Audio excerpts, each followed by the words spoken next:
Pria ini sedang membongkar bendungan, diduga dibuat oleh berang-berang.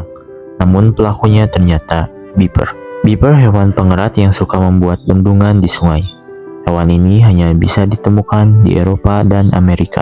Memiliki gigi seperti gergaji, beaver bisa menebang pohon hanya dengan menggerogotinya. Kayu-kayu itulah yang akan dipakai sang arsitektur untuk membuat bendungan.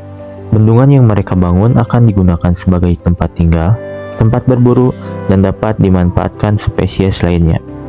Beaver dapat mengubah aliran air sederhana menjadi sebuah ekosistem pemegang kunci kelestarian alam liar.